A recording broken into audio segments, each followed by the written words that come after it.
My name is Mouen Khashab from Johns Hopkins Hospital, and today I will be speaking on poem from A to Z, What's the Skinny? These are my disclosures. Initially, we'll talk about esophageal poem, and then we'll move to gastric poem, and we will end with speaking on Zenker's poem. Esophageal poem. As you know, the most common indication for poem is achalasia, and poem is currently the standard of care for the management of these patients at many centers around the world.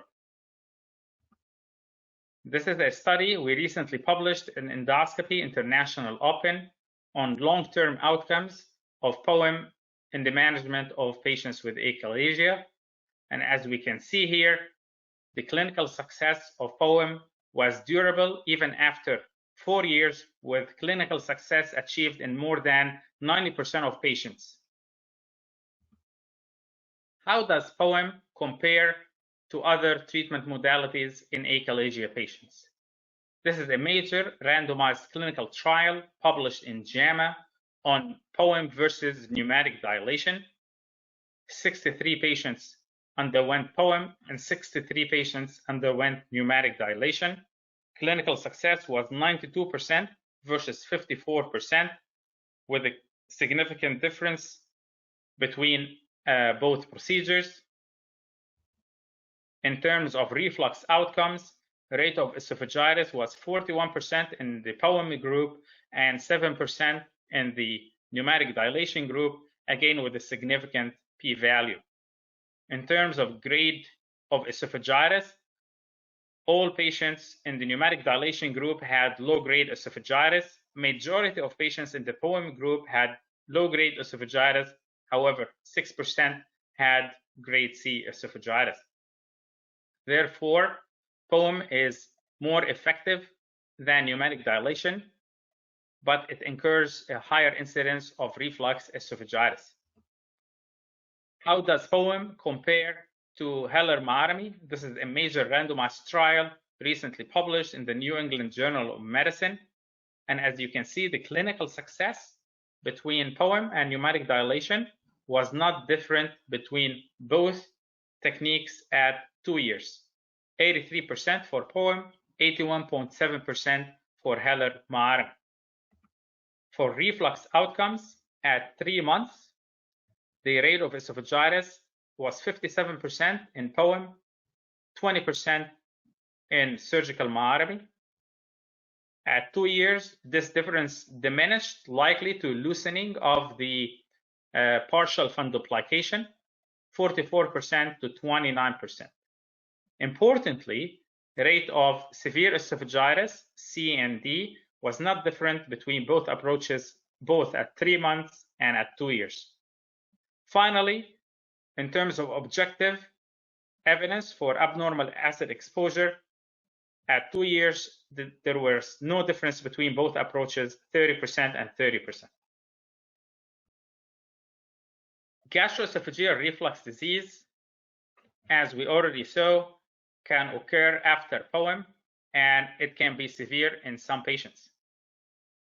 We recently looked at the possibility of performing same session poem with transoral incisionless fundoplication with adequate or with good outcomes after the procedure. However, this combined technique needs to be studied in large prospective studies. How safe is poem? This is the largest study on poem published in the American Journal of Gastroenterology in 2017 on more than 1,800 patients. The overall incidence of adverse events was 7.5% and no mortalities. Most adverse events were mild or moderate, and the minority were severe. So 5.9% of the 7.5% were severe. Finally, we'll speak about Z-poem for Zenker's diverticulum. This is an example of a standard Maramy performed in a patient with recurrent Zenker's diverticulum after staple diverticulotomy. This is an effective and relatively easy procedure. The major shortcoming is the high risk of symptom recurrence, which is believed due to the fact that we leave some septum at the bottom during this procedure. During standard septotomy, it's not possible to delineate the bottom end of the septum, and therefore we end up leaving subseptum behind, as we see in this example here, and this is believed to be associated with recurrence of symptoms. This is a major study from a group with great expertise on Zenker's diverticulum. 150 patients underwent standard septotomy, and recurrence was seen in 23% of patients, even in expert hands. Based on this data, we believe that Z-Poem may be the answer to overcome these shortcomings. The Zenker's diverticulum is here on the left, and the esophageal lumen is on the right. A submucosal incision is performed over the septum. This is followed by a 1 centimeter, 1 to 1.5 centimeter longitudinal incision using the triangular tip knife in this example. After the submucosal layer is exposed, the scope is pushed, and the septum is clearly seen here. To the right of the septum is the esophageal submucosal layer, and to the left is the submucosal layer within the diverticulum. The septum will be completely exposed by tunneling on both sides of the septum. Here, this is tunneling on the esophageal side. This is similar to what we do with esophageal poem. This is followed by tunneling on the other side.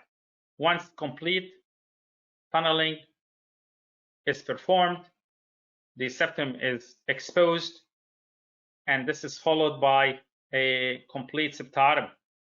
In this example, the septotomy was performed using the scissor type ESD knife. There is no limit to the extent of myotomy here, as the septum continues as the esophageal muscularis propria proper. We typically perform a complete septotomy and extend it by about 1 centimeter into the upper esophagus to ensure complete septotomy. At the end, we close the mucosal incision using standard through the scope clips, and our preference is to use clips with short stalks, as we can see here, to avoid foreign body sensation. This is a study we recently published in gastrointestinal endoscopy on 75 patients who had Z-Poem, and clinical success was achieved in 92% of patients. Endoscopic intervention was only needed in 1 patient post-procedure. In conclusion, POEM is safe and effective in the management of achalasia. POEM clinical success is superior to pneumatic dilation and equivalent to laparoscopic Heller myotomy. GERD after POEM is not trivial. G-POEM has a role in patients with refractory gastroparesis. Z-POEM is a promising technique for the management of symptomatic Zenker's diverticulum. Thank you for your attention.